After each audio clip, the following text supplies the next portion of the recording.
Hey, everybody, it's Jamie.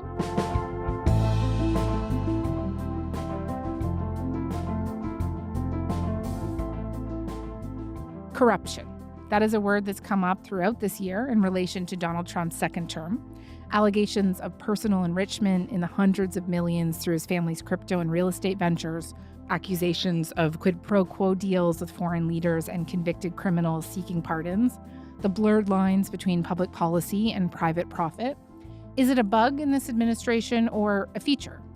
To put all of this in focus, Tommy Vietor is here. He's been following this issue of corruption on his very popular podcast, Pod Save America. He also co-hosts Pod Save the World. Today, we'll go through examples of how Trump, his family, his inner circle, and political allies have been using the power of the Oval Office for personal gain, and the wider consequences of, in Tommy's words, corruption so brazen it's all getting lost. Tommy, thanks so much for coming on to the show. It's really great to have you. Jamie, thank you so much for having me. It's fun to be here. So I want to start by digging into some of the ways that Donald Trump, his family, and his inner circle have directly enriched themselves this past year. And maybe let's start with the Trump Organization, Sure. the real estate company founded by Trump's father and now run by his sons. Mm-hmm. At the beginning of the year, the company said that the president won't be involved with the day-to-day management of the company and that the company won't enter into new contracts with foreign governments during his presidency. But the Wall Street Journal came out with a report this summer detailing how that didn't happen. So how has it actually worked in practice? I mean, what seems like is happening is Donald Trump's kids, Donald Trump Jr. or Eric Trump, just kind of follow him around the world. And they cut deals to build, golf resorts or hotels or Trump towers with various countries. And with that, another Trump golf course is opened here in Scotland. That was one of the key reasons that President Trump was traveling here, mixing the family business with the office of the presidency. The world's most talked about name is now in Dubai. Welcome to the first and only Trump International Hotel and Tower in the Middle East, designed to dominate in the center. And they do so in the context of the U.S. slapping tariffs on basically every country in the world, including like uninhabited islands filled with sheep in various places. So it seems like they're very much launching, new deals and the corruption is sort of a feature, not a bug. Mm-hmm.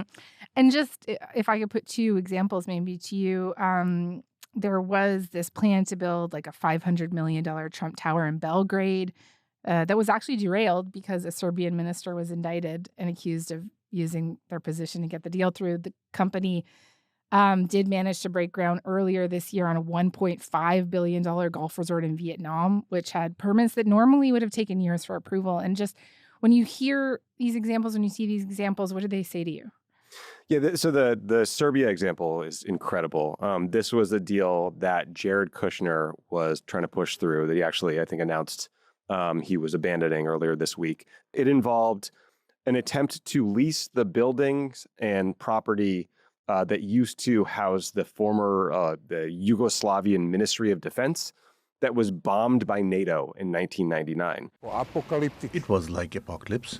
This place is soaked with the history of Serbian military, and it means a lot to me because I work there. Me personally, I will stand in front of excavator and I will protect the building with my body. And according to a bunch of reports, this deal required Kushner to put up a monument condemning NATO aggression in the 90s. And remember, NATO was bombing this military base because of ethnic cleansing. So that's just an astounding example of, the Trump family being willing to cut a deal with this sort of right-wing, corrupt Serbian government that included an explicit monument condemning NATO. I mean, it sort of tells you everything you need to know about the U.S. Relationship with NATO at this point. And then, you mentioned this Vietnam deal. The New York Times had a great report on what the Trump family is trying to do in Vietnam. My understanding is it includes like a $1.5 billion golf complex outside of Hanoi and then a skyscraper in Ho Chi Minh City. And the Times reported that Vietnamese government officials were basically going door to door to get residents to agree to let Trump build a new golf course on their property that would require digging up cemeteries where like generations of their family members have been laid to rest, digging up farmland, residents were told they would get half the value of their land. These officials were more than willing to ignore their own laws and just give the Trump family favors that no one else gets because they wanted to manage the pressure from the Trump administration of at that point, a threatened 30% tariff on the country. And it's just like, there's just example after example like this. Like, I don't know if you remember when Trump, after the Gaza ceasefire was inked, he went to Egypt. There was this big peace summit event in Sharm el-Sheikh, Egypt. At that event, Prabowo Subianto, the president of Indonesia, was overheard on a hot mic asking Donald Trump to connect him with his son, Eric. Can I meet Eric?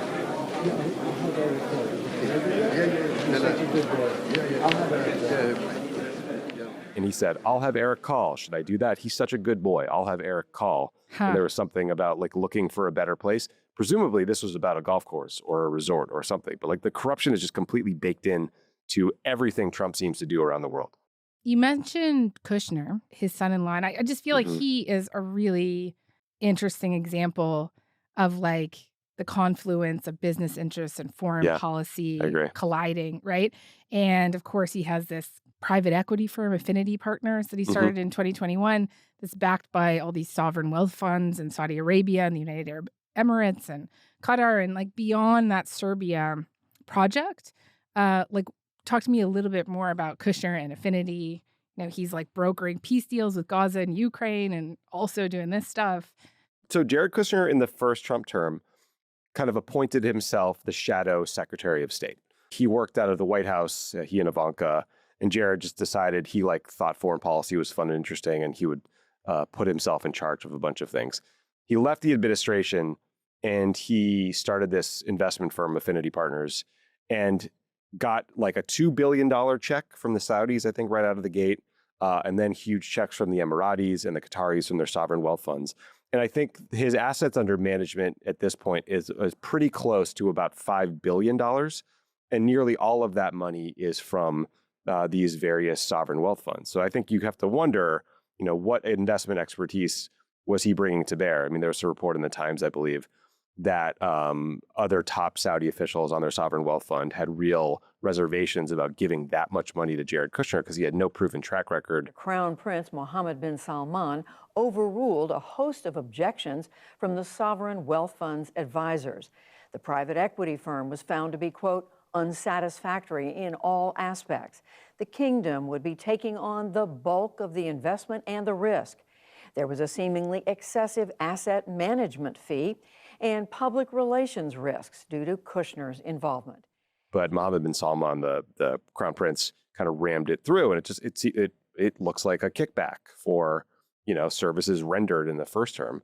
And so now, you know, Jared is not in government, but he is kind of playing this weird, you know, hybrid negotiator role along with Steve Witkoff, where they fly around the world, negotiate on behalf of the United States with the Israelis or Hamas, or most troublingly to me, they are kind of carving up Ukraine with this guy who is the head of Russia's sovereign wealth fund. Yeah. And it just feels like, you know, that is the kind of thing that, look, to me, it seems like Vladimir Putin sees them as marks. And he said, all right, I'm going to send my sovereign wealth fund guy, the guy with the money, to try to negotiate this, you know, so-called peace deal with Ukraine and also kind of dangle some deals in front of Kushner and Witkoff.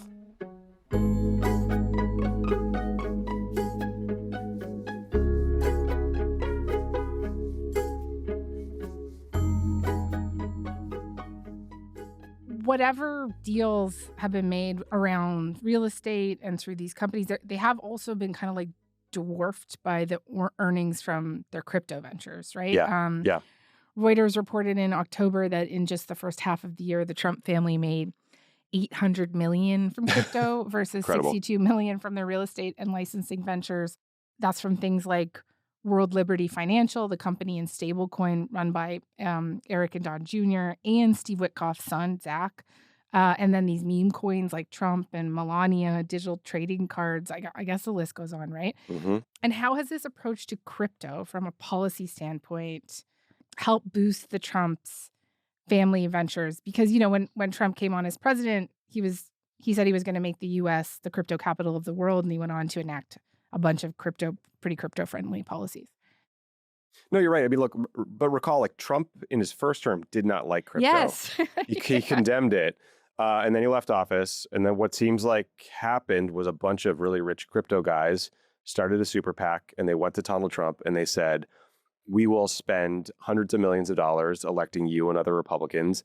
And also, some people pitched him on starting his own crypto ventures, and it's made him fabulously wealthy. This afternoon, I'm laying out my plan to ensure that the United States will be the crypto capital of the planet and the Bitcoin superpower of the world, and we'll get it done. I mean, the Financial Times calculated that the Trump family's crypto business has made them over $1 billion in pre-tax crypto profits in 2025. Wow. And remember, that is only realized gains. So that's like money that is in their pocket from fees or trading or whatever. It does not include the unrealized value of the holdings of like the Trump meme coin, for example. If you calculated that, it would be billions more. Well, I don't know if it benefited. I don't know where it is. I don't know much about it other than I launched it. I heard it was very successful. I haven't checked it. Where is it today? You made a lot of money, sir. How much? Several $1 billion, it seems like, in the last several days. Several billion? That's peanuts for these guys. And again, this is happening as Trump is also regulating the industry, or in reality, kind of giving up on regulating the industry and giving up on enforcing fines or other penalties on companies that break the law. And you're right, like you kind of get lost in the just volume or the many different ways this corruption's happening. But I mean, I think the most shocking example to me was this Emirati-backed investment fund called MGX made a $2 billion investment into a crypto company called Binance. And they did it using Trump's stablecoin, which is called USD1. For those who don't know, a stablecoin is just it's a cryptocurrency pegged to a value, like so $1 basically. And that reportedly will earn the Trump family about $80 million per year in interest payments. And it instantly vaulted USD1 to being one of the biggest stablecoins in circulation. And then a few weeks later, the United States agreed to sell the UAE really, really advanced artificial intelligence chips, which just feels like those are the deals that are getting made. I want to move on to pardons, but before we do, in this era of like very transactional deal-making foreign policy, are there other examples of kind of blatant attempts by Trump to line his pockets or benefit greatly while participating in diplomacy that you might like to talk about? Plane? I mean, I know. Like, I don't know. Yeah, I mean, Qatar just gifted him a $400 million plane. That's a weird one. If we can get a 747 as a contribution to our Defense Department to use during a couple of years while they're building the other ones, I think that was a very nice gesture. Now, I could be a stupid person to say, oh, no, we don't want a free plane. We give free things out. We'll take one, too. And I think the U.S. government is going to spend up to $1 billion refurbishing it to make it kind of compatible or suitable to actually serve as Air Force One, given the security requirements and communications needs. And then Trump says he's going to donate the plane to his own presidential library, so he's just going to keep it afterwards. So that is a big, shocking example. Do you plan to use the plane after you leave office? No, I don't. No, it would go directly to the library after I leave office. I wouldn't be using it. No. And just we've been talking about kind of foreign government transactions, but like the ballroom renovation, I wonder if I get your thoughts on that, right? Because that's been controversial for several reasons, but also because it has this $300 million price tag that's being funded by donations from corporations and wealthy individuals, including American companies, right? And so why would that be a problem? Yeah, it just seems like, so they ripped down the East Wing, which is where the First Lady's office was, and they're putting up this ballroom. The price tag was initially $300 million. I think I saw an article the other day that it might be up to $400 million. Huh. They're not funding the construction with taxpayer dollars. It is private funds, but you're right. I mean, it just seems like another avenue where big businesses or rich individuals can cut Donald Trump a check and curry favor with him. And there's very little disclosure. There's no transparency. Like we don't know how these deals are getting done. And it's just like the latest avenue for corruption. And I think the challenge for like everybody's just kind of keeping up with the many different ways you can buy this family off at this point.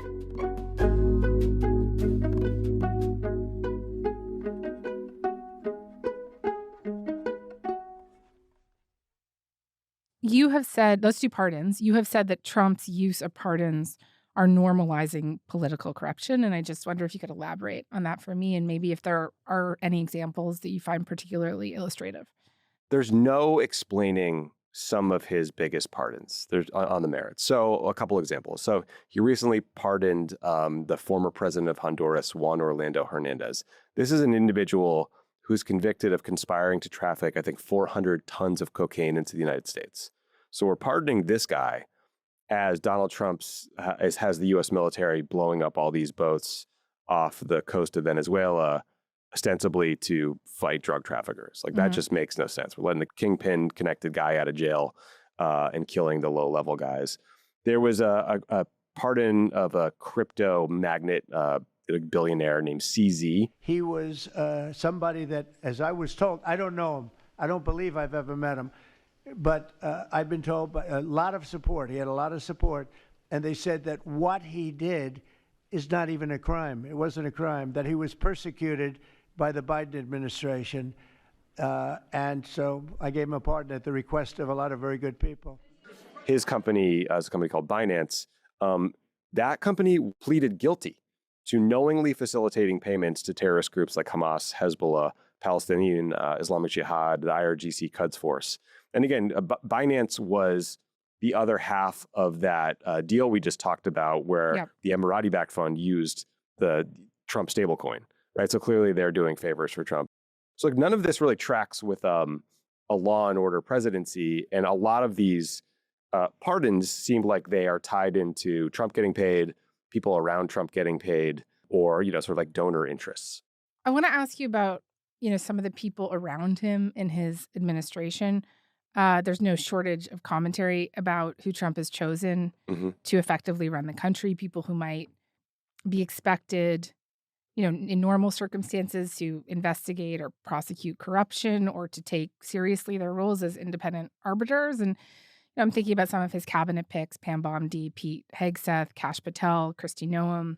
They've been described as inexperienced, incompetent in some cases. And so what's your take on this? Like, is this a strategy on his part, appointing people who kind of like owe him something? Yeah, I mean, I think like there's just no, again, like Pete Hegseth was a weekend anchor on Fox News. He has no qualifications to be the Secretary of Defense beyond being kind of looking the part in Trump's view and being completely loyal to Donald Trump and owing his entire career to the Trump administration, and thus like sort of pledging fealty. Kash Patel, the FBI director, is the same. I mean, he was a podcaster before being named FBI director. I don't think you or I are qualified, Jamie, to be FBI director. Well, it sounds like you could. Yeah, who knew? Yeah. I know. Like, I guess I got to reach for the stars. I'm kind of like aiming low. The FBI normally is a job that you are appointed to for 10 years. It's pretty nonpartisan. Like, honestly, it's almost all of the FBI directors in the U.S. have been Republicans or conservative. It's a very conservative organization, right? It's like a lot of like white guys in law enforcement that, care about law and order. Kash Patel is not qualified in any way. He screwed up a bunch of stuff, but again, he's loyal to Trump. Pam Bondi is similar. Like, she's not seen as one of the, brightest legal minds in our country, but again, they're all just like, they will do what Trump says. Mm-hmm. And like Pam Bondi has disbanded the Kleptocracy Asset Recovery Initiative and the Task Force Klepto Capture, which were created to enforce Western sanctions against Russia. The administration has dissolved the FBI's Foreign Influence Task Force, dismantled the Cryptocurrency Enforcement Unit, announced it would stop enforcing the Corporate Transparency Act, which was designed to stop illegal corporate financial activities. What's left, I guess? What institutions or levers remain? I say this kind of unseriously, like obviously there's still some levers that remain, but that like could be, a series of checks and balances here. No, you're right. I mean, it's like Pam Bondi went and like started ringing a dinner bell, to call in all the, foreign spies and corrupt autocrats to come to DC and kind of grease their favorite officials. It is really troubling. Like they've just sort of seemingly given up on white collar crime. we have a very distributed kind of legal system, right? There's state-based charges, there's U.S. attorneys, like there's career people within the Department of Justice or U.S. law enforcement or the FBI that can still like follow leads, bring cases, like are there for the right reasons. But it's really, really hard when the leadership from the top are making these big picture decisions that kind of signals to the workforce, like, don't go after the people Trump likes or else you could be fired.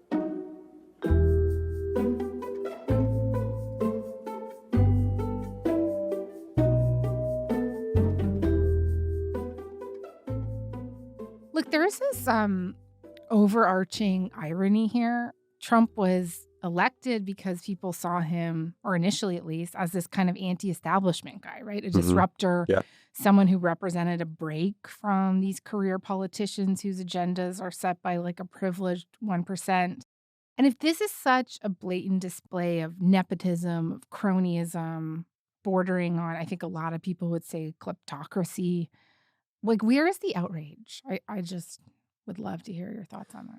Yeah, I mean, you're right on your sort of analysis of the political mood music that got us here. I mean, I think people felt like Washington was not delivering for them. They were frustrated. They kind of just wanted to burn the whole thing down. That was kind of a sentiment in 2016. And, because of, for a lot of reasons, the pandemic, inflation, et cetera, by 2024, they were angry all over again. And Trump was seen as the disruptor, the person who would come in. At least Trump hated the people they hated too. The career politicians, the media, the establishment.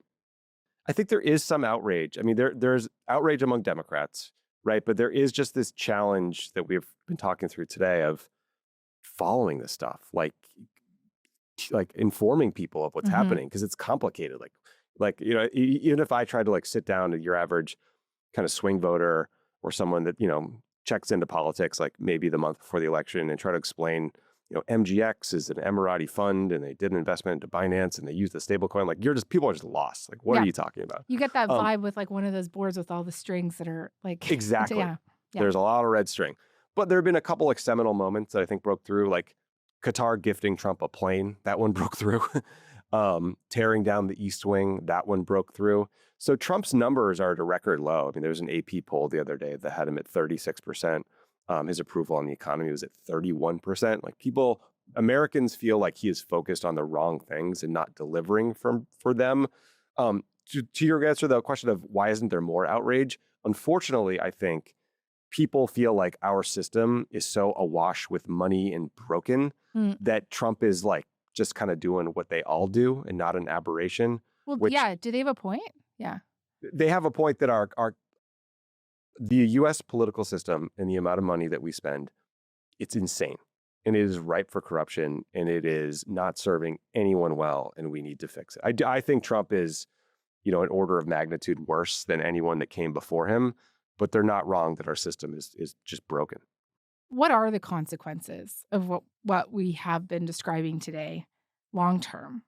Let me give you one example. So the United States and every other country really is in this race, mostly against China, to see who can, achieve AGI or get the most advanced artificial intelligence over the next several years. The United States has been winning that race almost solely because we have the most computer chips. Most of them are made by this company, NVIDIA. And that's what you use to sort of like train these AI models or use them to, to run the models. Out of nowhere the other day, Donald Trump decided to allow NVIDIA to sell highly advanced chips to China. Not their like top of the line chip, but like the best of the last generation. And it was completely inexplicable. And what a lot of people think is happening here is the CEO of NVIDIA is one of those people you mentioned earlier who is funding the ballroom construction, who is making big donations to, entities that Trump supports. And God knows what else, right? Like we don't really know who is buying several $1 million worth of Trump coin or, whatever it might be. And so in the long run, like these corrupt dealings are going to lead to the United States facilitating the Chinese in helping their efforts to catch up to us in this AI computing race. And there is no national security explanation for this decision. No one can justify it, but it's going to be hard to stop it because, Trump has so much discretion as president. And that's just like a a very concrete example, I think, of how corruption and double dealing in the administration is harming U.S. national security, and also, I think, harming people around the world, for Canada as well. Okay. I think that's probably a good place for us to leave it. Tommy, thank you so much for this. It was really great to have you on. Thank you for being here. And also, I'm sorry our president is such an asshole to your country in particular. The whole 51st state thing, it was not funny. It went on way too long. I'm glad he sort of stopped talking about it. But I want you guys to know that the majority of the country down here finds it absurd and insulting, and it loves Canada and would never are bothered by what's happening. And I just hope you guys know that. Oh, we appreciate that very much. Thank you. Thank you. Thank you.